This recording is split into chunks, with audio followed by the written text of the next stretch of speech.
En tant que peuple hospitalier et organisateur de la compétition, nous devons d'être exemplaires. Aucun incident ne doit être toléré, peu importe le résultat du match. C'est un message qui doit tourner en boucle dans toutes les têtes des Ivoiriens pour dire que la compétition reste la compétition, ça reste un jeu. Et nous voulons ici même, en ouvrant comme ça la parole, encore vous cultiver à la parole, au dialogue, à l'échange constructif, car de toutes les façons, on se bat pour le bien-être des uns et des autres, parce que quand on casse, évidemment, vous savez qu'il y en a qui sont malheureux et ce n'est pas bien. Bonsoir à vous d'être avec nous. Merci d'être toujours fidèle à cette station et à cette émission. Ici, on parle de la CAN différemment, avec le cœur. Et Christelle, évidemment, elle ne manque pas à l'appel avec son sourire. Bonsoir André, j'espère que Christelle. vous allez bien. Bonsoir chez vous, évidemment.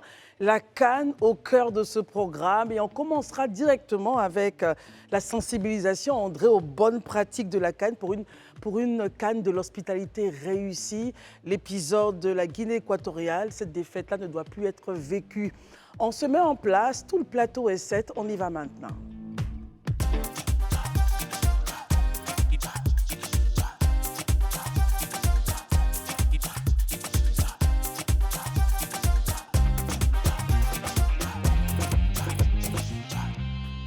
Et pour ouvrir les débats, vous l'avez dit, ma très chère Christelle, nous allons parler de sensibilisation, parler de sécurité. Cette CAN, ce n'est pas vraiment, j'allais dire, oser de le dire, est une vraie réussite en tout point de vue. Sur le terrain, c'est des buts, 89 buts en 36 matchs. C'est vraiment l'allégresse, les peuples vraiment apprécient ce moment-là. Et puis, il peut y avoir quelques comportements un peu problématiques. Et pour en parler, nous avons d'abord un invité et ensuite on parlera de nos chroniqueurs qui sont là. Exactement, nous avons avec nous deux invités et non des moindres. Le général Dosso Siaka, préfet de police d'Abidjan, qui est là pour nous parler d'être le coordonnateur national donc de la sécurisation de la CAN, des espaces CAN. Et avec vous, on parlera de la sensibilisation aux bonnes pratiques pour une CAN de l'hospitalité réussie. Et avec beaucoup de plaisir, Alafé Wakili. Avec lui, on essaiera, André, de comprendre un peu le pont, la limite entre politique et foot. Merci d'être là. Évidemment, Gérard Talman est avec nous. Bonsoir. Barry est avec nous. Bonsoir, Élisée Boloubeu. Bonsoir André. Voici notre plateau. Voici notre plateau. Mon général, vous êtes par ailleurs donc général et préfet d'Abidjan et coordonnateur de toute la sécurisation donc, des sites CAN. Alors, dites-nous, est-ce que quand vous sortez de cette première phase, vous avez un message fort pour l'ensemble de nos concitoyens en matière de sécurisation? Merci, monsieur le journaliste. Après la première phase de poule, Oui. nous pouvons dire qu'au niveau sécurité, tout s'est bien passé. Et nous profitons pour remercier les populations ivoiriennes, les supporters, pour avoir respecté les mesures, les consignes que nous avons données avant le début de la compétition. Ouais. Tout s'est très bien passé jusqu'au match Côte d'Ivoire, Guinée équatoriale, où il y a eu un couac, des supporters mécontents ont posé des actes de vandalisme sur la voie après le pont de Ndotré en allant vers la Maca.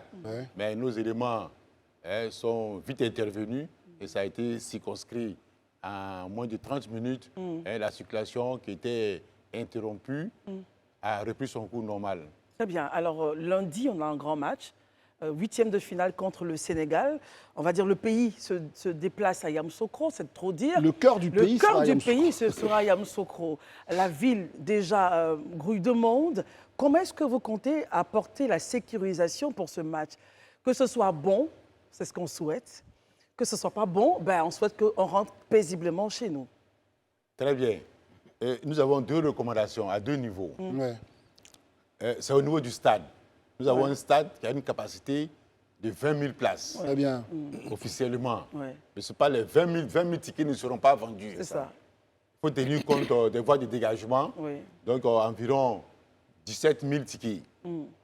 Et si toute la Côte d'Ivoire, tous les Ivoiriens veulent aller, veulent entrer au terrain, Ça risque d'être compliqué. Hein? ça reste compliqué. Ça ne peut même pas. On ne peut pas. Nous allons pas dépasser tenir, la capacité du stade. Donc c'est de dire aux Ivoiriens que si il arrivait qu'ils ne pouvaient pas avoir accès au stade, soit qui n'ont pas eu de ticket, que le stade est complètement plein, qu'ils ne soient pas en colère, qu'ils se dirigent vers les fan zones, qui soient encore des stades en miniature. C'est ça. Les fan zones ont les mêmes dispositifs sécuritaires que les stades. Ouais. Si les fan zones sont remplies, qui partent dans les villages CAN. Ouais. C'est ça. Tout cela, c'est pour vivre la CAN sans accroc. La deuxième recommandation, Ouais. à la fin du match, quel que soit le résultat, s'il est bon ou s'il n'est pas bon pour nous, que les Ivoiriens gardent le calme, qu'ils soient fair play. Nous avons dénommé cette CAN la CAN de l'hospitalité. C'est ça. Et ce degré d'hospitalité des Ivoiriens doit se sonder quand on est en difficulté, quand on est en colère. On doit pouvoir se retenir et non poser les actes qu'on a vus au niveau d'Abobo. Très bien. Donc c'est ce que nous pouvons poser comme recommandation. Les deux recommandations principales. Alafé Wakili, vous êtes à côté, vous êtes un observateur, vous entendez le général, vous avez vu ce qui s'est passé avec nos concitoyens. Aujourd'hui, comment vous, parce que vous êtes quand même aussi un sondeur, comment vous sondez aujourd'hui l'état d'esprit de nos compatriotes à quelques heures de cette rencontre-là? Il y a un enthousiasme, il y a une espérance. Il y a un enthousiasme, il y a une espérance, mais en même temps, il faut insister sur l'appel lancé par le général pour que tout cela se fasse dans la mesure et dans la modération, que même lorsqu'il y a la victoire, la joie ne soit pas excessive, pas qu'il y ait un excès de joie qui va conduire à tout détruire. Et puis, si c'est négatif, il ne faut pas qu'il y ait une forte colère. Lui, il ne faut pas qu'il y ait débordement. Lui, il a dit que si c'est négatif, pas qu'il y ait débordement, mais même si c'est positif qu'on a gagné, c'est pas parce qu'on a gagné on va être content. Il y a des joies où les gens sont tellement contents, ils veulent tout détruire. Voilà, donc il faut de la tempérance dans les deux cas. Et sinon, je sens un enthousiasme extraordinaire, je sens une espérance comme au tout début. Et puis, bon, on observe en espérant aussi que ce sera satisfait. Élisée Boloubé, vous avez une question pour le général? Oui, moi, général, beaucoup d'Ivoiriens se posent des questions. Je ne sais pas, certainement que c'est des pratiques qui se font ailleurs. Beaucoup d'Ivoiriens qui n'ont jamais certainement participé à une cano organisée se disent, mais pourquoi on les fait marcher juste 2 km pour certains, souvent 3 km? Ça répond à quoi? Tout ce dispositif qui fait que nos véhicules ne peuvent pas arriver au stade alors qu'on a des parkings autour des stades d'environ 1000 places, 2000 places ou bien 500 places pour certains. Qu'est-ce qui justifie ça? Ils veulent vraiment comprendre. C'est vraiment des questions que beaucoup se posent. D'accord, merci beaucoup, monsieur le journaliste. Vous savez, la capacité du stade Alassane Ouattara de BMP est de 60 000 places. 60 000 places, si la moitié, 30 000. Parce qu'on peut avoir 30 000 véhicules, pouvoir garer, stationner 30 000 véhicules à l'intérieur du stade. D'abord, ça, c'est une utopie. Donc, ce que nous avons fait, nous avons identifié des parkings sur les recommandations de la CAF qui interdit que les véhicules stationnent à proximité des stades. C'est ça. Donc, du côté de Dautré, nous avons identifié, aménagé et sécurisé 2 parkings qui peuvent contenir plus de 2000 véhicules. Au niveau des Arc-en-Ciel, Arc-en-Ciel s'est avéré insuffisant. Nous avons négocié l'école, le lycée de PICA 18, où il y a eu encore des aménagements. Donc, tous ces parkings-là prennent 2000. Et encore du côté d'AY4, qui prend également près de 3000. La voie qui n'est pas encore opérationnelle a été aménagée par l'AG-Route et qui peut contenir 3000 véhicules. Donc, d'environ 5000. Et à l'intérieur du stade, il peut prendre environ 1000. Bon, voilà, parce que les dispositions, si tout le monde veut venir avec son véhicule, rentrer avec son véhicule dans le stade, il n'y a pratiquement pas de mouvement. Et quand les populations disent qu'elles marchent sur 2 km, mais c'est leur bon vouloir. Parce que dans le dispositif, dès que vous descendez au parking relais d'Arc-en-Ciel ou bien à Y4, il y a des navettes de la Sotra qui sont là pour vous prendre et vous déposez au pied du stade. À 700 mètres. Non, on ne peut pas vous déposer à l'intérieur. C'est pratiquement, je dis non, pas à l'intérieur. Enfin, dans le périmètre. Voilà, non, les Ivoiriens veulent qu'on les dépose à l'intérieur du stade. À la siège. C'est pas possible. Non, mais mon d'abord, général... c'est contre les recommandations de la CAF. Okay. La CAF voudrait que environ 500 mètres, que la dépose se fasse à 500 mètres du stade et que les populations, maintenant, marchent. Quand vous marchez, nous, on vous voit venir. Et à vous voyez venir, on peut prendre les dispositions maintenant pour contrôler les tickets. Après le contrôle des tickets, les fouilles, parce qu'il y a des objets interdits. C'est cela. Il ne faut pas que d'autres personnes viennent avec des armes, des couteaux, des trucs concordants pour pouvoir s'entre-déchirer. Et cela sera de notre responsabilité. Donc ça, on évite. Et en plus, quand vous allez à l'intérieur du stade, vous devez badger sur les tourniquets, les tripodes, voilà, pour pouvoir rentrer. Ce sont des mesures qui se pratiquent partout. Très bien. C'est nouveau en Côte d'Ivoire. Donc les Ivoiriens ont encore du mal. Ceux qui marchent 2 km, c'est ceux-là même qui ne veulent pas emprunter les bus. Les navettes. Les navettes. Ouais, très bien. Soit ils ne veulent pas emprunter les navettes, ils sont pressés, soit ils ignorent la distance entre le parking relais et le stade. C'est ce qui nous est arrivé. On ignore et très souvent on tombe dedans. Très bien. Je sens à la fin, vous voulez réagir? Ah d'accord, je pensais pas vous acquiescer. Peut-être une question, oui. Alors, mon général, lors du dernier match Guinée équatoriale Côte d'Ivoire, naturellement, vous avez souligné les difficultés auxquelles vos hommes ont été confrontés. Et je voudrais savoir quel mot ou quel message vous avez envers les Ivoiriens qui ne sont certes pas au stade, mais qui sont derrière leur téléphone et qui souvent relaient des informations qui visent à semer la confusion. Une très bonne question. Oui. Très bien. Le message que je donnais à l'entame de mes propos, c'est que tous les Ivoiriens et tous ceux qui vivent en Côte d'Ivoire soient fair play, quel que soit le résultat. Évitons les actes de vandalisme. Évitons d'inciter les populations à poser des actes de vandalisme, soit sur les réseaux sociaux, soit sur les téléphones. Aujourd'hui, la police ivoirienne a les moyens de remonter jusqu'au dernier intervenant qui publie ces photos de haine et d'incitation à la violence. Nous avons les moyens qui prennent garde. Tous ceux qui font les partages aussi. Tous ceux qui font les partages. Aussi, je voulais ajouter que nous sommes venus à cette antenne et cela va se multiplier pour demander aux populations d'être fair play, d'accepter les résultats, d'éviter de poser des actes de vandalisme, de destruction des biens, parce que nous avons les moyens, nous avons les caméras pour vous repérer. Nous pouvons nous asseoir à nos bureaux et puis attendre que vous passez à l'action et puis vous interpellez. Non. Ce n'est pas là le rôle de la police. Le rôle de la police, elle est d'abord préventive. Elle anticipe. Lorsque nous voyons que des actes, des comportements sont susceptibles de créer des troubles à l'ordre public, nous anticipons. C'est bien ce que nous faisons. On anticipe.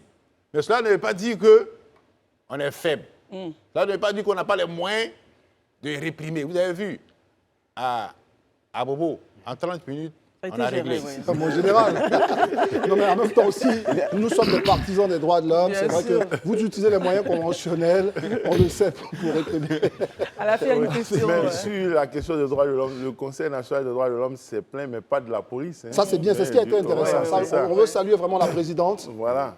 Parce que parfois, à la fin, vous faites bien de soulever ça, parce que très souvent, les droits de l'hommiste, comme on dit, ont tendance à parler de l'action publique, alors qu'il faut aussi situer la responsabilité du côté aussi des populations. Ça, c'est justement, le Conseil a évoqué justement ce qui s'est passé à Kradjo. J'interviens relativement à ce qu'il a dit parce qu'ils ont tenté, déjà ont fabriqué un rapport de police. De police, oui. Mon général. C'est-à-dire comment des gens peuvent s'asseoir, se jouer les policiers, fabriquer un PV, un rapport adressé à une autorité, alors que c'était faux. Comment vous réagissez face à ça? C'est très important ce que justement la fille est en train de dire, parce que ça a changé un peu le narratif. On a eu l'impression que le jeu des joueurs se trouvait là-bas. Voilà. Alors, quand c'est comme ça, quand c'est des choses comme ça, comment est-ce que vous arrivez à réguler cette question-là? Nous avons, comme je l'ai dit, nous avons les moyens. La police ivoirienne est une police professionnels. Nous avons la direction de l'informatique et des traces technologiques. La DTT. Voilà, qui a tout l'appareil pour pouvoir déceler ce qui est vrai, ce qui est faux, qui a fait, c'est quitté où. Et puis aller jusqu'à la source. Voilà, à la source et interpeller ces personnes-là. Donc, nous n'avons pas de crainte à ce niveau-là. Mon général. Donc, c'est pour prévenir les uns et les autres, que ce soit ceux qui sont actifs sur les réseaux sociaux et ceux qui seront actifs sur le terrain, sur la voie publique, je leur dis de rester fair play. Très bien. Si on gagne, comme l'a dit monsieur le directeur, évitons les dérapages. Si c'est le contraire, évitons les dérapages. Dans tous les cas, en tout cas. nous sommes à Yamoussoukro, il y a le lac des Caïmans. Peut-être que là, ce n'est pas le cas, mais ce qu'Alafé a dit tout à l'heure, je vais quand même. C'est vrai, on aurait tellement voulu vous recevoir juste en tant que préfet de police, en tant que cadre de la police nationale, et parler aussi de cette responsabilité entre les médias, aujourd'hui tout court, et la police, parce que quand on publie des rapports de police, même moi, la presse française est une presse très libre, mais c'est très rare que vous allez voir un document de police dans les médias. Parce que nous, aujourd'hui, à force d'avoir publié les rapports, tout le monde s'est senti, à un moment, la capacité de pouvoir les dupliquer et de faire. Donc, on peut avoir des sources, mais on n'est pas obligé, on peut les retranscrire tout simplement. Enfin, ça aussi, c'est nos confrères et aussi les relations que certains membres des forces de l'ordre ont avec nos collègues. Pour terminer là-dessus, mon général, avec vous, est-ce que, finalement, en parlant du dispositif, est-ce que nos concitoyens peuvent avoir confiance en votre dispositif et en sa capacité à maîtriser, vous avez parlé des 30 minutes, à maîtriser certains qui vont être un peu fous lors de ces moments-là? Bien que ce soit à Abidjan, comme à l'intérieur du pays, sur les 6 stades, les dispositions sont prises depuis belle lurette. La CAN n'a pas commencé aujourd'hui, ni lundi. La CAN a été préparée, planifiée, et tous les cas de figure ont été envisagés. On peut dire que du renfort même est arrivé au niveau de Yamoussoukro pour pouvoir appuyer les équipes existantes. Au niveau d'Abidjan également, que ce soit demain pour le match Nigeria-Cameroun, que ce soit même le lundi, même si le match ne se déroule pas à Abidjan, Abidjan sera sécurisé. Et nous avons les forces de police et les gendarmeries qui sont mobilisées dans leur ensemble pour pouvoir maintenir l'ordre. Et l'ordre sera maintenu. Très bien. Alors, mon général, vraiment pour vous laisser partir, les sites de prestige de la ville de Yamoussoukro, eux aussi rentrent dans votre dispositif. Bien entendu, et les sites sensibles. Les sites sensibles, voilà, bien sûr. Voilà, ça c'est comme de la prunelle de nos yeux. On ne peut pas toucher la basilique, on a la maison du président au Fouet-Boigny. On ne peut pas toucher à ces édifices-là. Vous pouvez tout faire, mais... Votre joie, vous la mesurez. Vous la mesurez, vous n'arrivez pas vers ces sites-là. Non, mais vous savez, on en rigole, mais on apprécie aussi le sérieux et la capacité d'un pays à apporter de la tranquillité à ses concitoyens, parce qu'évidemment, il y en a certains qui peuvent être parfois sous émotion, mais il faut penser à la tranquillité. C'est le rôle régalien de l'État de l'assurer. Et nous sommes très contents de ce passage que vous venez d'effectuer, qui montre que cette canne de l'hospitalité, elle doit être portée par tous. Et vraiment, merci à notre général Dosso Siaka, préfet de police d'Abidjan et coordonnateur justement de la sécurisation de tous ces sites-là, d'être passé nous voir. Exactement. Merci beaucoup d'être venu. Et surtout, merci pour la bonne sortie des joueurs après le match contre la Guinée équatoriale. Très bien. Il était bien de le dire. Merci en tout cas, mon général. Vous savez, les amis, on a voulu donc ouvrir ce volet qui était un peu sécuritaire, mais qui était aussi un volet qui avait pour ambition de vous faire comprendre que cette CAN ne va pas subir de dérapage. Tout est fait pour qu'on puisse s'amuser. Si les Ivoiriens ne s'amusent pas, c'est la loi du football. Ce sont les Camerounais qui vont s'amuser, ce sont les Nigériens qui vont s'amuser, et on a le droit de leur offrir notre plateforme pour qu'ils profitent, pour qu'ils s'amusent, et c'est ça la loi du football. Car je vous rappelle, on a gagné 2 Coupes d'Afrique, mais ce n'était pas à Abidjan, c'était chez les autres. On s'est bien amusé et ça, c'était important de le dire. À la fin, juste à côté de vous, il y a une autre invitée qui nous a rejoint. Il s'agit de Chanel, influenceuse camerounaise avec qui on a déjà fait un plateau ici. Le jour de ce match à grand et à haut stress, c'était le Cameroun contre, rappelez-moi... C'est le Sénégal. Voilà, Cameroun, Sénégal. Sénégal, voilà. Et donc, elle a perdu 3-1. la joie était là et puis après, la désillusion. Chanel, merci d'être là encore une merci fois. à vous de m'avoir invité. Très merci. bien. Alors, on reprend avec Alafé. Oui, on reprend avec Alafé. Alors, vous voyez, Gérard, il est tout tranquille, il ne parle pas, mais il va parler. Mais le 6 minutes sport, on va l'aborder dans la deuxième partie de notre émission. Ça va nous permettre d'aborder la deuxième partie, puisque tout le monde est là. Comme elle dit si bien, je lui en prête son mot. Notre autre set est totalement prêt. Parlons justement de tout ce qui se passe. Les sujets sont très simples. La Côte d'Ivoire a changé de sélectionneur. La Côte d'Ivoire s'est qualifiée. Le Cameroun aussi s'est qualifié. Eh bien, tout ça nous amène à poser la première question à Alafé. Est-ce que tout ce à quoi on assiste n'est pas une affaire des politiques qui se sont mêlés d'un dossier qui était avant tout sportif? Et comment on peut analyser ça ensemble, cette affaire d'Hervé Renard, des pas du coach, etc., Premier ministre, ministre des Sports? Vous allez quand même nous permettre de comprendre de tout ça. Est-ce que la politique s'y est mêlée? Une question simple. Est-ce que la politique s'y est mêlée? La politique s'en mêle toujours, depuis toujours. Ce n'est pas nouveau. Mais elle s'en mêle de façon discrète, de façon intelligente. Donc, ce n'est pas nouveau, ce n'est pas extraordinaire. C'est lorsque c'est fait de façon grossière ou de façon musclée, sans peut-être accord peut-être des parties, de la partie sportive, que quelquefois les instances internationales réagissent et stoppent. Sinon, il y a une interaction. Il y a une interaction qui est volontaire, qui est acceptée par toutes les parties, qui s'entraident, puisque les objectifs sont identiques. Et puis, bon, on avance avec pour obtenir des résultats. Mais lorsqu'il y a des contradictions, il y a des conflits, et que le sportif ou les instances qui gèrent les sports, le football ou autre, ne sont pas en accord avec le politique, on sent qu'il y a problème, ça clash, et puis lorsque peut-être le politique, dans ces conditions, veut utiliser toutes les armes dont il dispose et n'arrive pas par la persuasion, par le dialogue à obtenir ce qu'il veut, en ce moment, on est au courant qu'il y a problème et puis on sort les tests. Quoi. Mais en ce moment, en Côte d'Ivoire, dans cette affaire d'Hervé Renard et Mers Fayet et tout, pensez-vous qu'il y avait accord? Mais bien sûr, parce que le politique n'est pas celui qui prend l'initiative. Un politique ne peut pas appeler un président d'une fédération étrangère. Ça ne se fait pas. Voilà, c'est entre fédérations que les échanges se font. Maintenant, le politique est intervenu où? La question est à poser. Sinon, un président de fédération, ce n'est pas un politique qui l'appelle, surtout à l'étranger. Mais dans un même pays, des politiques et puis des décideurs du football peuvent se parler, peuvent échanger, peuvent avoir des accords par rapport à des objectifs à atteindre. Bon, là, ça ne va pas. Qu'est-ce qu'on fait? Est-ce qu'on ne peut pas tenter une solution? Ça discute. Donc, il n'y a pas de drame a priori dans cela.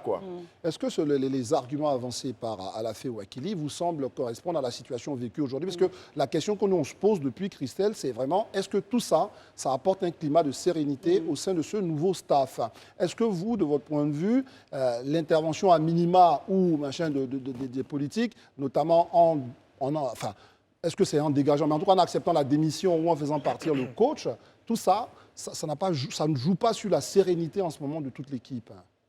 Non, moi je ne le crois pas. Je me dis que, comme le disait tout à l'heure M. Alafé, voilà, tout ça ce sont des décisions qui sont prises par les instances dirigeantes du football, et bien qui sont aussi, pourquoi pas quelque part, qui sont validées. Voilà, mais bon, il n'y a pas de... Le climat de sérénité demeure, ça ne change pas. Et puis voilà, c'est comme ça que c'est. Très bien. Élisée Bolobo, question à la... Bon, moi, je ne partage pas totalement l'avis. Parce qu'il faut aussi situer le contexte. Je pense que depuis le match face à la Guinée équatoriale à aujourd'hui, il y a eu quand même pour moi 2 événements majeurs. Le premier, c'est déjà le fait que l'entraîneur ait été limogé. Le second, c'est le fait que la presse ait mis sur la place publique une tentative des autorités ivoiriennes d'obtenir l'intégration ou le retour de Hervé Renard, qui est déjà même sous contrat avec les Bleus. Bon, les Bleus, pardon. Est-ce que ça, c'est politique, par exemple, dans la mesure où on sait que le ministre du tutelle du sport, c'est le Premier ministre.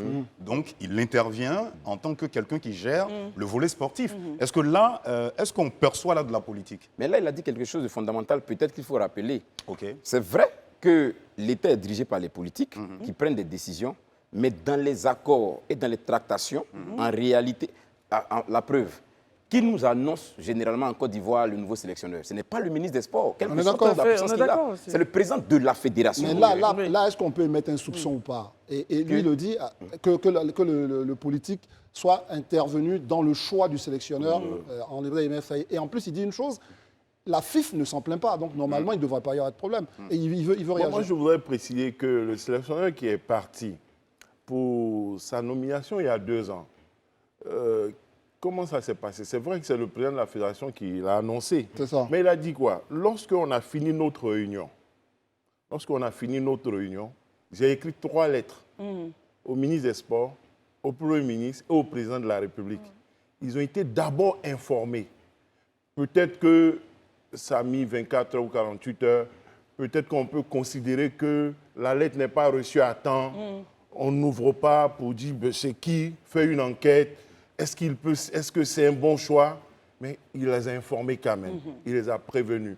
Donc, si, avant de faire une nouvelle démarche, avant de venir informer, avant de venir informer le public, mais si, avant de venir informer le public, il informe à nouveau le Premier ministre pour dire « Ah, voici l'idée, ou le ministre des Sports, voici l'idée qu'on a. Je vous ai informé il y a 2 ans, avant de prendre celui qui est parti.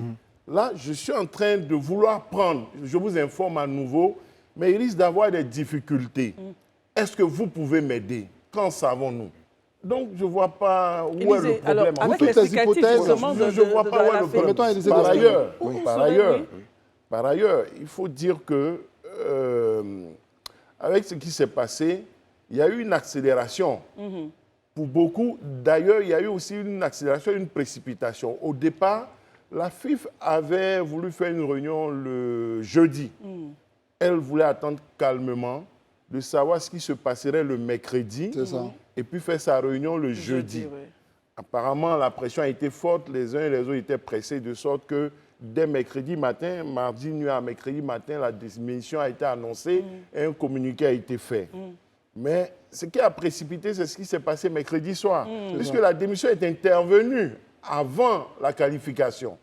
À partir de la qualification, beaucoup d'acteurs sont entrés en scène et la FIF n'a pas communiqué. La partie ivoirienne n'a pas communiqué. La question est de savoir, avant d'obtenir l'accord, qui a eu intérêt à communiquer, qui a eu intérêt à faire des fuites. Est-ce que la prise de parole, est-ce que la révélation des tractations a été faite d'un commun accord? Est-ce que toutes les parties se sont entendues pour dire que ça marche ou pas, balançons, ou bien attendons que ça marche avant de dire? Ce sont des questions. On va permettre à Élisée de réagir là-dessus, mais il faut qu'on pose la question à Barry, qui n'en a pas beaucoup parlé. Toutes ces questions qu'il pose là, elles sont, n'est-ce pas, importantes, mais finalement, est-ce que la réponse, ce n'est pas dans le fait que la Côte d'Ivoire, malgré tout, n'était pas encore éliminée? Et est-ce qu'il fallait forcément penser à changer le sélectionneur au moment où on ne savait pas si on était éliminé ou on allait plus loin? Je pense que tout est parti vite, comme l'a dit le DG. Voilà, parce que, comme on l'a dit, déjà même je crois c'est le lendemain ou c'est le même jour. Le mardi déjà. Voilà, le match du Ghana, il y avait déjà un espoir qui était là. Ça, c'était le lundi soir. Voilà, le même jour. Je veux dire que la galère a duré juste 1h30. Après 1h30, quand on a su que le Ghana était 3e avec 2 points, je pense que les dés étaient à nouveau jetés. Voilà, donc, mais moi, je pense que c'est plus la presse aussi qui a permis que toute cette atmosphère-là soit ainsi. Parce que quand vous lisez, il y a un certain article qui dit, dans son intitulé, que c'est le ministre des Sports, le Premier ministre, qui a reçu la démission de l'entraîneur. Ça, c'est des jeunes Africains. Dans le même article, vous lisez, vous voyez qu'en réalité, c'est le président de la fédération qui a reçu. Donc, quand on sait que beaucoup parmi nous aiment lire les titres, mais n'aiment pas lire le contenu, vous voyez combien de fois les Ivoiriens peuvent être dans la confusion. Ça peut prêter à confusion. Je voulais... Oui, bien sûr. bien justement, les gens peut-être se plaignent peut-être de l'intrusion du politique. Mais il y a une intrusion que tout le monde accepte, mais que personne ne dénonce par rapport aux fédérations. C'est la pression du public et des supporters. C'est pas faux. Mais les fédérations doivent être indépendantes de tout le monde, du politique, mais aussi du public. Ce n'est pas le public qui va faire choisir un entraîneur. Or, c'est à cela que nous assistons, pas seulement ici, mais dans beaucoup de pays. Oui, c'est ça, il faut aussi le dire. Peut-être on trouvera que c'est normal. Une équipe nationale, une équipe de football joue pour un public. Si ce public n'est pas d'accord, il faut peut-être l'écouter, même s'il n'a pas toujours l'expertise nécessaire pour évaluer un entraîneur.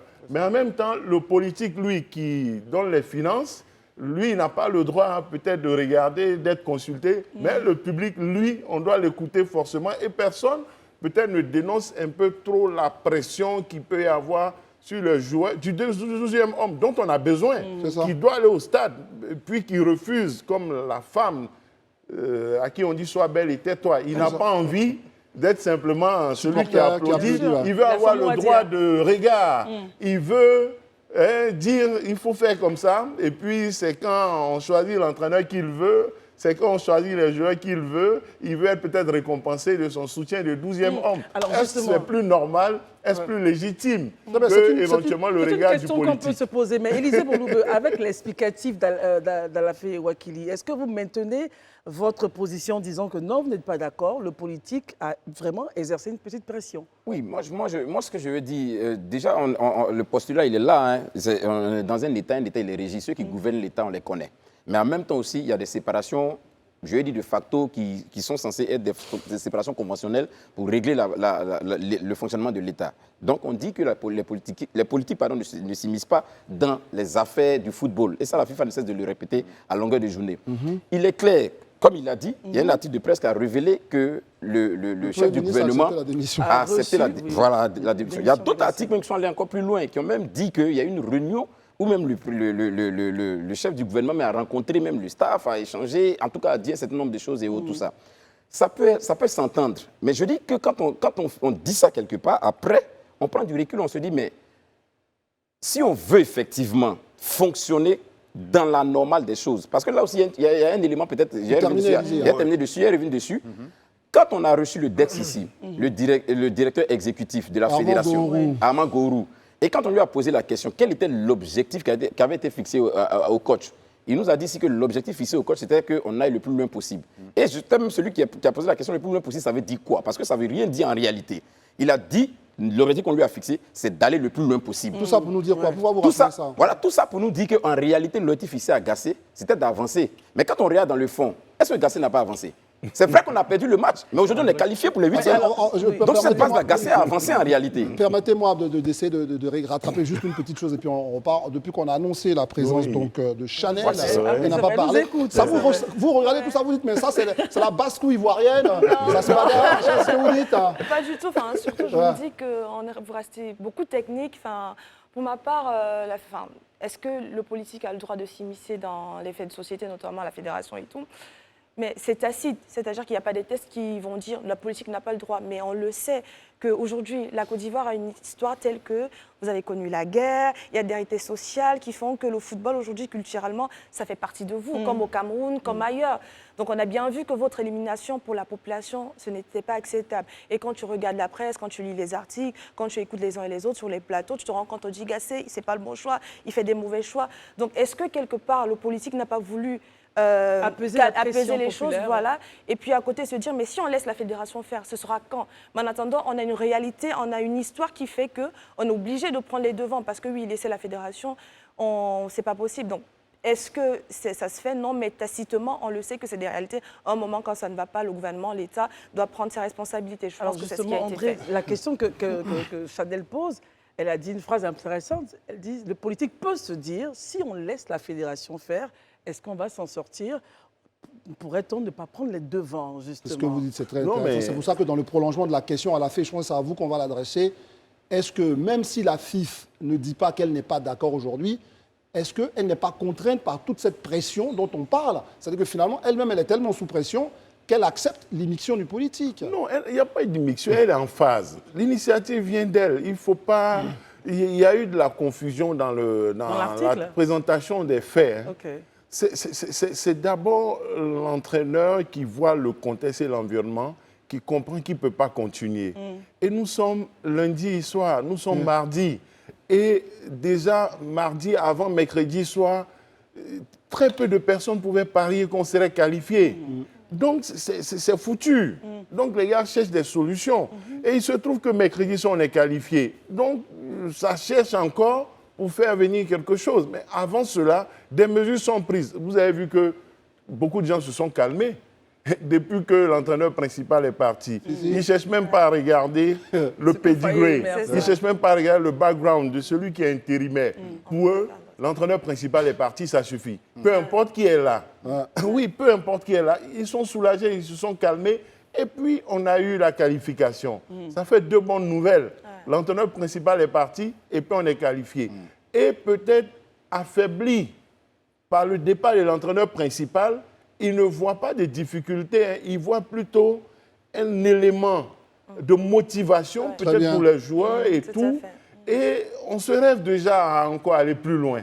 Très bien. Après, malgré tout l'environnement, malgré tout ce contexte-là, on se rêve déjà à encore aller plus loin. Bon, moi, je voudrais insister sur le fait que ce n'est pas une immixtion ou une intrusion du politique. Les faits n'ont pas été présentés comme il se doit. C'est d'abord une initiative interne qui vient, et puis après, comme ce n'est pas le politique qui gère la fédération au quotidien, mais quand un entraîneur démissionne, mais c'est la fédération qui l'informe. Et cela ayant été fait, la fédération informe les politiques. Il ne faudrait pas que le ministre des Sports apprenne dans la presse ou dans les réseaux sociaux que l'entraîneur a rendu sa démission ou il veut démissionner. Donc, normalement, on l'informe. Les gens oublient une chose.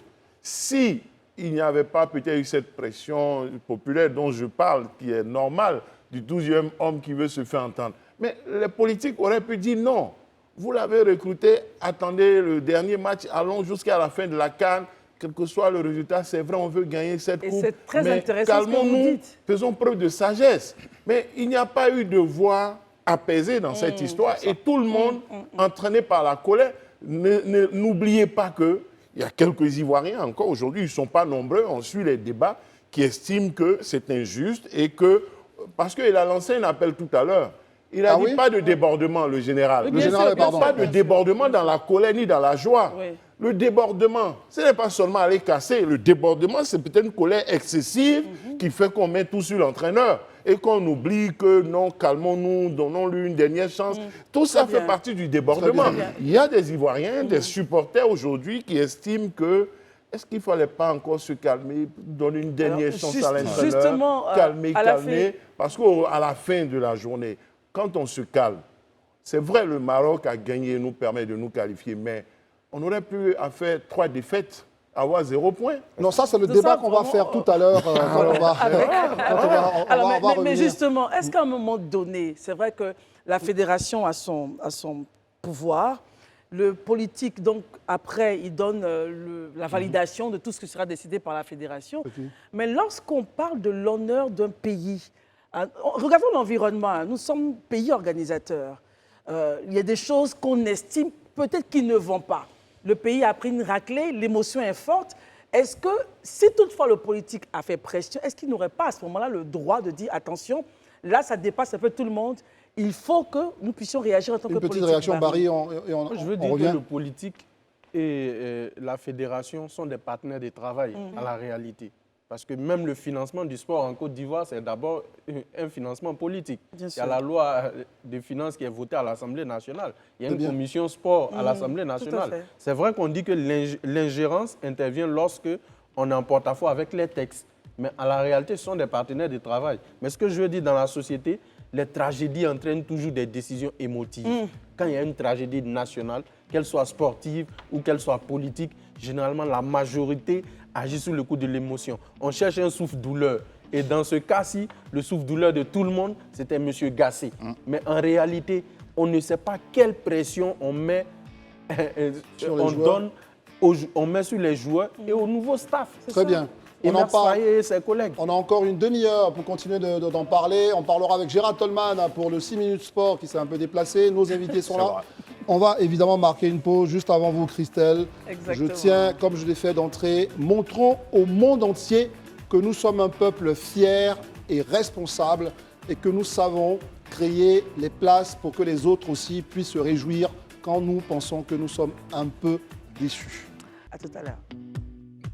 Ah ouais, le pays, il fait bon vivre sur cette terre des Burnis, comme on l'appelait par le passé. C'est vrai, c'est des intellectuels qui l'ont appelé la terre des Burnis. C'est toujours joli un très aussi, beau mais bon, nom, c'est oui, la la terre Côte des d'Ivoire. Burnis, Et nous sommes toujours très heureux de vivre ce moment historique, une CAN dans laquelle les Ivoiriens, le peuple, enfin, tout le monde s'est impliqué, et notamment des Africains comme Chanel. Elle a payé son billet business class et hôtel 5 étoiles. Et Chanel n'est pas seule, elle est avec sa mère et son frère. Oui, d'ailleurs, bonjour maman. Célébrer voilà, la canne de l'hospitalité avec... En tout cas, on est très heureux. Vous êtes à côté de Alafé Wakili, DG du groupe L'Intelligent, qui évidemment est un commentateur extrêmement précieux. Et bien sûr, nos chroniqueurs qui sont également là. Effectivement, on a toujours Élisée Boloubeux, Barry et Gérard Talman. Justement, Yes. Gérard, on reste avec vous. On a quelques petites infos à avoir dans le 6 minutes sport et ça maintenant.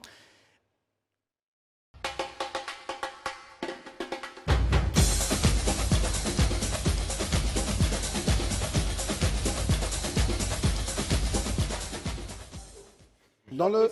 Ah ouais, vous allez dire, non, j'allais vous juste lancer. Dans le 6 minutes sport, évidemment qu'on va commencer par parler des choses qui se passent autour de la CAN, notamment avec un certain Momo Salah. Exactement. Moi, je voudrais dire que j'aime bien là, le générique. Tu vois, c'est un peu de samba. Ah ouais. Et ça fait vraiment bien danser. Tiens, on va profiter de ces 48 heures-là d'accalmie pour parler de quelques news. Mo Salah, justement, qui s'était blessé lors du match contre le Ghana, est rentré en Angleterre.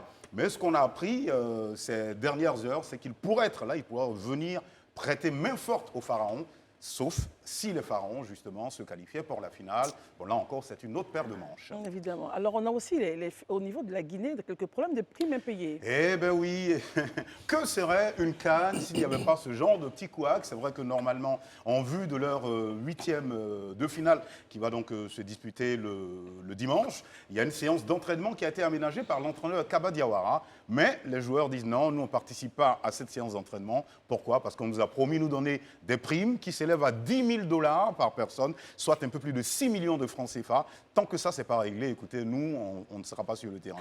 Donc, du coup, là, en ce moment, bon, je sais pas, c'est pas trop la sérénité. Il y a un officiel de la Fédération de Guinée qui est venu, qui dit, écoutez, les gars, allez-y, c'est le pays, mais les joueurs disent, niet, ils n'ont pas voulu entendre raison. Donc, ils attendent que cette prime soit réglée avant de participer au quart de finale. Souvent, Gérard, sur ce genre de cas, ce n'est pas d'accuser le manque de patriotisme des joueurs, parce qu'eux aussi, ils se doutent bien, je ne vais même pas dire qu'ils doutent, ils se doutent bien que parfois, justement, des mains assez huileuses manipulent les billets de dollars, mais pas de francs guinéens. C'est ça, tout à fait. On est d'accord. Il y a un joueur, on ne l'avait pas beaucoup entendu, important dans l'équipe, c'est vrai qu'on dit qu'il est vieillissant, mais c'est un cadre, et qui a parlé enfin, Riyad Mahrez, l'Algérien. C'est ça. Donc, à l'issue de l'élimination de l'Algérie, la deuxième consécutive, le capitaine Riyad Mahrez est sorti de l'ombre. Il a dit, tiens, écoutez, on n'a pas été bon, il faut le dire très clairement, on n'a pas du tout été bon. Et puis, sinon, les personnes qui ont été sélectionnées, c'était les meilleurs joueurs de l'Algérie, mais ça n'a pas marché. Voilà. Et puis, on avait un très, très bon entraîneur qui, entre-temps, a démissionné, Djamel Belmadi. Et Riyad Mahrez qui est en place depuis 10 ans maintenant, puisqu'il est en sélection depuis 2014. On lui a posé également la question de savoir, est-ce qu'il compte continuer encore? Il a dit, tiens, ce n'est pas le moment, ça n'est pas à l'ordre du jour. Quand ça sera le moment, on va en parler, on va en discuter. Alors, quelque chose s'est passé du côté de Liverpool qui est comme un coup de glas. L'entraîneur, donc, Jürgen Klopp, qui décide de partir. Exactement, c'était un véritable coup de tonnerre qui a retenti du côté de la Mersey. Voilà, en Angleterre, Jürgen Klopp a annoncé qu'à l'issue de cette saison, écoutez, il mettra la clé sous le paillasson, il va donc débarrasser le plancher pour laisser un autre entraîneur continuer.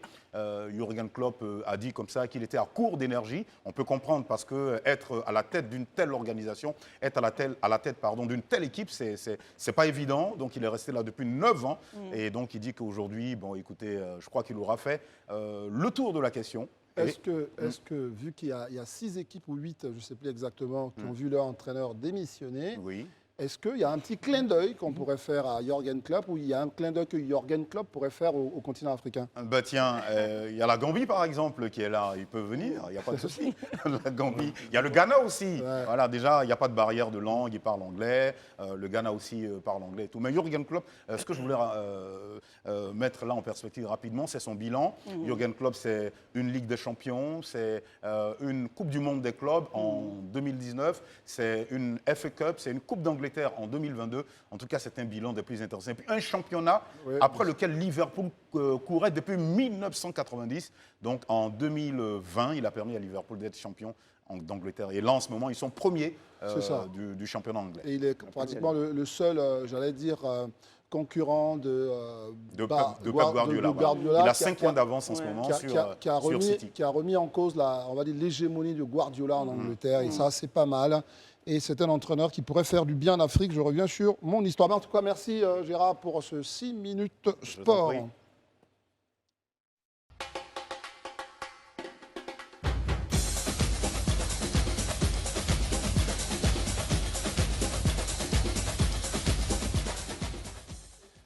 On revient sur notre plateau, vous le savez, donc c'est le grand talk qu'on continue de parler. On va parler encore de tout ce qui se passe autour des éléphants et essayer de décrypter un peu la sérénité. Et puis on va évoquer très rapidement les quelques qualifiés. Sur la sérénité, parlons-en. Est-ce que tout ce qui s'est passé à la Fewakili, ça peut fragiliser et l'entraîneur, parce qu'on a parlé des responsabilités politiques à parler, machin. Est-ce que tout ça, ça peut jouer sur le moral de ce nouveau staff technique ou même sur le moral des joueurs? Comment vous analysez cette situation? Oui, ça peut jouer, mais positivement, hein, pas négativement. Oui. Écoute, d'abord, ils vont dire on a de l'espoir à donner au peuple. Le peuple compte sur nous, c'est une force. Et ce peuple-là, il sera là au stade nombreux pour pousser à la victoire. Pousser à la victoire, et il a fait le fameux lundi noir.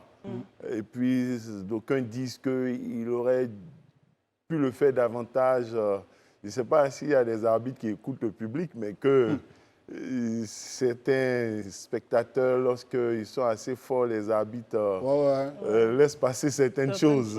Les arbitres ressentent la pression. Et que peut-être le pénalty que le Nigeria a obtenu, si les gens avaient mieux supporté, bon, c'est le passé. C'est ça. Et même les buts refusés, bon, est-ce qu'on pouvait les refuser si le public lui-même y croyait? Le public a souvent hésité, mais il a été extraordinaire le lundi passé. Donc, il sera encore là. Très bien. Il sera encore là et ça dope les joueurs.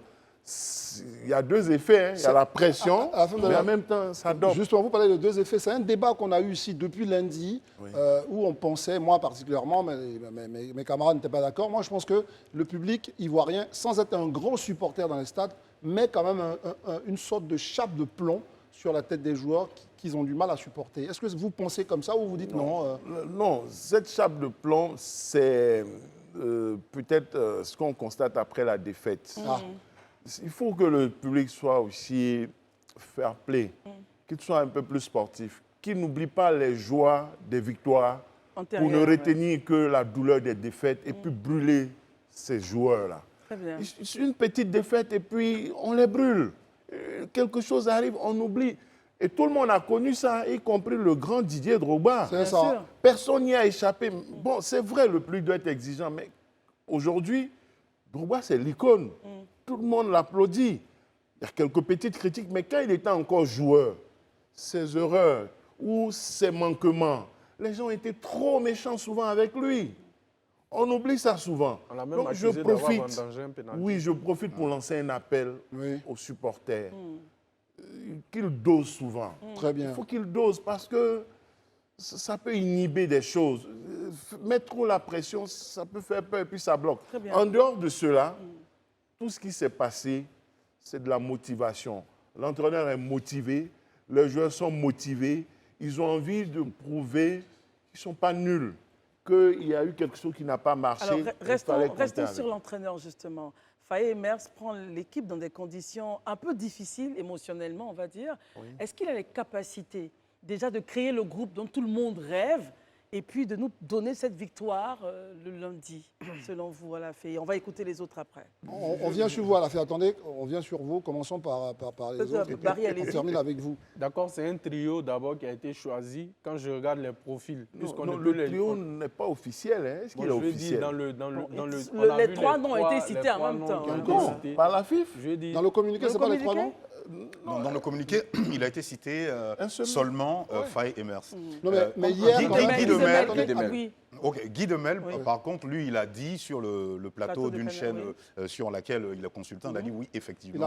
Il a confirmé une source. Cette nouvelle, voilà. Mais on peut vous confirmer, puisque les images de l'entraînement du mercredi soir, Guy Demel a été présenté aux joueurs comme étant... Par Faye lui-même. En fait, par Faye. Ce que je voulais dire, c'est quoi? Faye Emers, quel type de joueur il était? C'était un milieu défensif, hargneux, qui se battait sur toutes les balles, qui avait une forte personnalité et qui a fait ses preuves avec l'équipe nationale. Demel Guy, c'est qui? C'est une grande carrière de footballeur, mais c'était aussi un aboyeur. Je me souviens de son altercation avec Cristiano Ronaldo lors du mondial. N'affronte pas Cristiano tête contre tête qui le veut. Voilà, donc c'est pour dire que c'est des gars qui peuvent apporter. Moi, je l'ai dit, je reste convaincu que les joueurs ont juste besoin d'un discours. Ils n'ont pas besoin forcément de tactiques, de trucs. Ils ont besoin d'entendre qu'ils sont les meilleurs, qu'ils peuvent aller au bout, qu'ils doivent faire fi de tout ce qui se passe dans les gradins, que celui qui rate, c'est le football. Messi a été insulté en Argentine. On a insulté sa mère à un moment donné. Mais quand il a gagné la Coupe du Monde, c'est toute l'Argentine qui l'a accueilli comme un dieu. Samuel Chanel est camerounaise. Elle sait que les Camerounais n'ont pas toujours été tendres avec leurs anciennes légendes. Pierre Omer a eu sa maison qui a été brûlée, si je ne m'abuse. Mais ils ont toujours... C'est tout ça qu'il faut éviter aussi. Donc les joueurs ont besoin de discours. La clé pour faillir, c'est le discours. Alors, Élisée, justement, est-ce que vous pensez qu'on aura un Faye Emers différent de Gasset dans le caractère, dans le mouvement sur le terrain, dans le body language avec les joueurs? Et est-ce qu'il est dans les meilleures conditions en termes d'état d'esprit? Déjà, faut être honnête, il prend quand même la sélection dans des conditions difficiles. C'est-à-dire quand on voit tout ce qui s'est passé. Mais ce qui peut être considéré comme difficile, justement, peut être la source de motivation qui peut l'emmener à se transcender. Voilà. Et comme pour revenir un peu à ce que Barry disait, Faye a pour lui, moi je dis, la légitimité. Voici quelqu'un qui, quand il portait le maillot national, n'a jamais triché, a été toujours au fond. Et ces jeunes qui jouent au duel l'ont vu jouer au foot. Donc quand il leur dit, mais tu ne mets pas le pied, ils comprennent qu'il sait de quoi il parle. Quand il leur dit, tu ne mets pas le pied, parce que lui, il a mis le pied. Et toute la nation a vu qu'il mettait le pied. Voilà, donc je dis, le discours qu'il peut avoir peut être beaucoup plus légitime. Je ne dis pas que ce que les autres entraîneurs disaient n'était pas légitime, mais le fait qu'il ait été joueur et le fait qu'il ait porté le maillot, qu'il ait mouillé le maillot à chaque fois, peut être un élément déclencheur. Mais en même temps, ce qu'on veut voir ici, les joueurs. Ce qu'on veut voir en Côte d'Ivoire maintenant, c'est que même si on prend un but, pas que l'entraîneur s'effondre en même temps. C'est qu'il puisse tenir... Non, moi sur cet aspect, c'est ce que j'ai entendu tout à l'heure, sur cet aspect, je peux vous rassurer. Faye, pour l'avoir vu jouer, et quand il jouait avec les éléphants, il y a eu des moments où les éléphants ont pris des buts. Et on a vu la réaction qu'il a eue. Même, je me rappelle son match encore qui reste un peu comme un match légendaire contre la Suisse. On est mené, c'est Faye qui a égalisé le but, mais avec une revolte depuis le milieu du terrain. Donc, c'est des éléments qui restent dans l'esprit. Voilà, donc, ils peuvent communiquer vraiment cette haine-là, et je pense que c'est quelque chose qui peut porter. Très bien. Moi, je reviens à votre observation, et puis aussi au fait que vous connaissez sans doute mieux la situation camerounaise. Est-ce que tout ce que nous sommes en train de vivre là, c'est quelque chose qui aurait été abordé différemment au Cameroun quand vous regardez un peu l'expérience, la façon dont on traite les entraîneurs? Vous vous dites c'est la même chose ou pour vous il y a... Pour ma part, oui, il y a beaucoup de similitudes avec le Cameroun, c'est-à-dire que c'est... culturellement, on est mauvais perdant. Mais surtout, est-ce que c'est pas humain? La question à se poser, c'est est-ce que c'est pas humain? Quand on fait bien, on t'acclame. Même dans les familles, quand on fait bien, on t'acclame. Et quand tu ne fais pas bien, on te jette la pierre. Donc, est-ce que nos supporters, est-ce que les personnes les fans de football sont mauvais perdants? Non, mais je pense que c'est culturel et chacun d'entre nous, c'est comme ça. Maintenant, est-ce qu'on va leur demander d'être objectifs quand ils supportent dans le langage, dans la manière dont ils se comportent? Ça va être compliqué de refaire cette éducation-là pour ma part. À côté, je pense que les éléphants aujourd'hui, il n'est pas question de visage, mais surtout il y a question de nouveauté. Ils ont besoin de quelqu'un, comme l'a dit le confrère, qui parle, qui porte la voix, et surtout quelqu'un qu'ils vont respecter. Faye, l'avantage, c'est qu'il a porté le maillot. Comme on dit chez moi, il a mouillé le maillot. Donc, in fine, cela permettra à ce que les joueurs, non seulement ils ont du respect, mais surtout il est passé par là. Donc, même si à côté demain, il y a une défaite ou il y a une première mi-temps qui n'en voit pas, où il saura être motivateur et surtout ils vont l'écouter parce qu'il ne sera pas le bourreau comme les supporters. Donc véritablement, moi je pense que c'est une bonne nouvelle pour eux. Gérard, selon vous, Faye est-il l'homme de la situation? Absolument pas. Moi. Par expérience, juste par relation. Si on a pensé à Hervé Renard, c'est parce que c'est quelqu'un qui a de la grinta, qui bouge, qui chauffe les joueurs. Est-ce qu'on pourrait retrouver un Faye Emers dans ce registre-là? Le premier élément qui tranche avec l'entraîneur qu'on avait déjà, c'est que l'entraîneur qu'on avait 70 ans, Faye Emers a 39 ans. Je ne suis pas forcément un grand amateur de jeunisme, mais il faut dire les choses telles qu'elles sont. Et puis Faye Emers, il connaît. Voilà. Et puis en plus, il connaît l'équipe nationale. En équipe nationale, en 2006, il a fait partie de cette épopée en Égypte. Donc il sait exactement ce qu'il en est. Et puis il est là depuis 2022, puisqu'il prenait la sélection espoir. Donc c'est pas quelqu'un qui est nouveau à cet environnement-là. C'est l'homme qu'il fallait, à la place qu'il fallait. C'est l'homme de la situation pour moi. À la fin, on a dit, cet indice de l'homme de la situation, tout ça. Je vais combiner quand même le premier questionnement qu'on a eu à un questionnement qui est: est-ce que Faye Emers saura parler aux Ivoiriens? Parce que, vous l'avez dit, il y a ce peuple-là qui a peut-être envie d'entendre quelque chose. Est-ce qu'on ne lui met pas quand même une grosse responsabilité? Est-ce qu'il saura parler? Est-ce que c'est vraiment la question qu'on se pose pour terminer cette émission? Donc, je pense qu'il a déjà compris. Il a dit que les Ivoiriens ne sont pas contents. Il faut se faire pardonner. Le meilleur moyen, c'est de gagner, c'est de jouer. Donc, il a perçu l'enjeu. Il a commencé à tenir le discours. Mais vous voyez, l'entraîneur, oui. Moi, c'est même temps que je demande au public d'être indulgent, fair play envers les joueurs et l'encadrement, j'interpelle aussi les joueurs. Beaucoup dépend d'eux.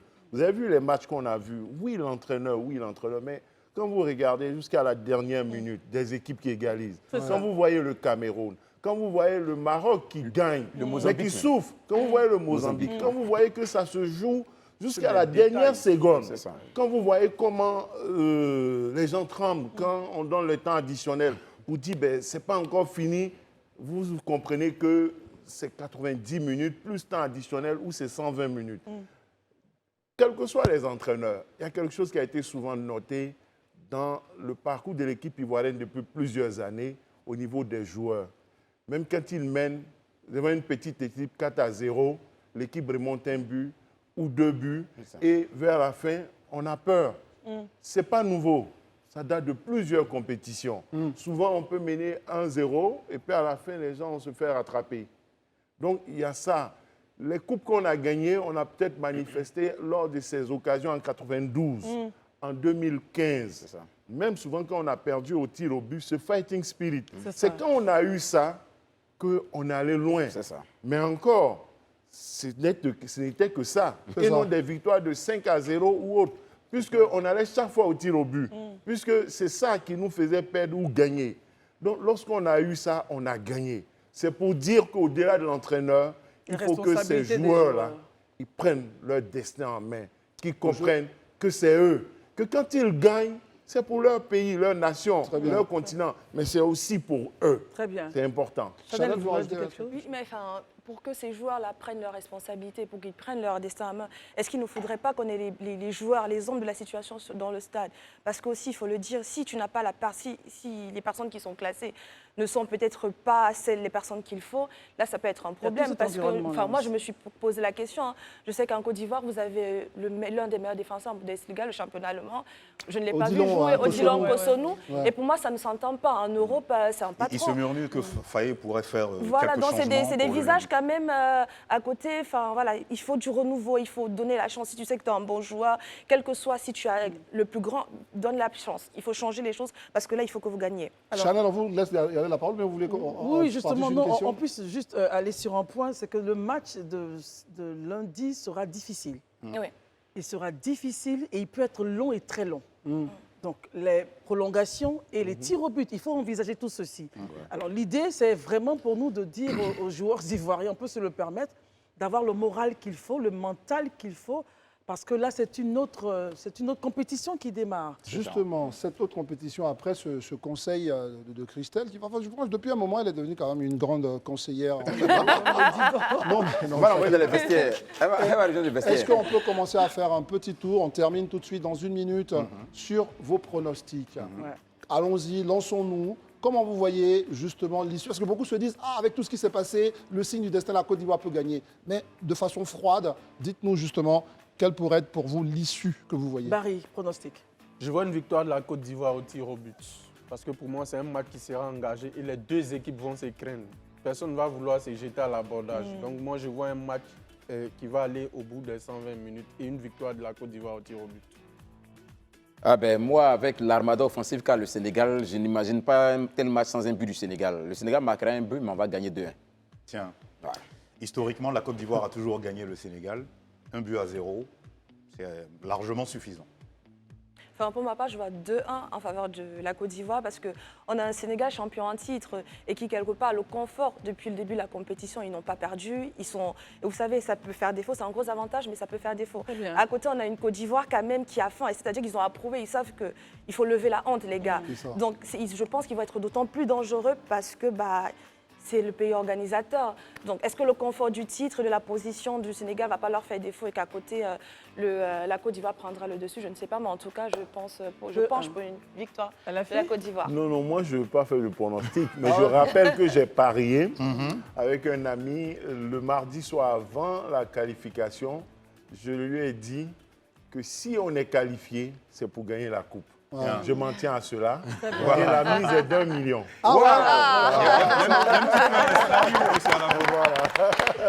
André, je ne vous demanderai pas un pronostic. Moi, mon pronostic, je verrai une victoire de la Côte d'Ivoire, 2-1. Ah, yes. Dans tout ça, c'est étriqué. Hein.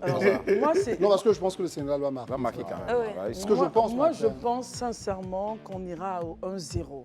Ouais. Je pense qu'ils vont serrer sur la défense et puis essayer de faire et provoquer, et puis dans les dernières minutes, aller faire le tabouret. C'est un scénario qui ressemble à celui d'un pays qui n'est pas loin de notre. On va tous vous remercier. Merci à Alafé Ouakili, je rappelle, journaliste, patron de presse, qui dirige donc un journal très très intéressant, très inventif, l'Intelligent d'Abidjan et tout un ensemble d'activités. Oui. Merci en tout cas de nous avoir fait l'amitié de répondre à notre invitation. Chanel Malong, merci. En tout cas, on espère qu'on ne vous reverra pas sur ce plateau pour nous parler de la victoire du Cameroun. Non, bien sûr. J'espère pour ma part. Merci Gérard d'être venu. Merci Christelle. Beaucoup. Élisée Boloube, merci. Merci Christelle, bon week-end. Barry, bon week-end. André, bon week-end. Bon week-end, Christelle. Et on se retrouve ici donc, voilà. Lundi à 19h, nous on sera là pour ouvrir. Oui, c'est vrai. Ah oui, le Cameroun. Il y a des rencontres avec le voisin. Avec le voisin du Niger. Derby sous régional. Non, moi je supporterai demain le Nigeria. Le contraire nous aurait étonné tout de suite. Famille oblige. Merci de nous avoir suivis. On se retrouve donc lundi pour célébrer, pourquoi pas, la victoire des éléphants. D'ici là, portez-vous bien et les programmes continuent sur Live TV. Bonsoir.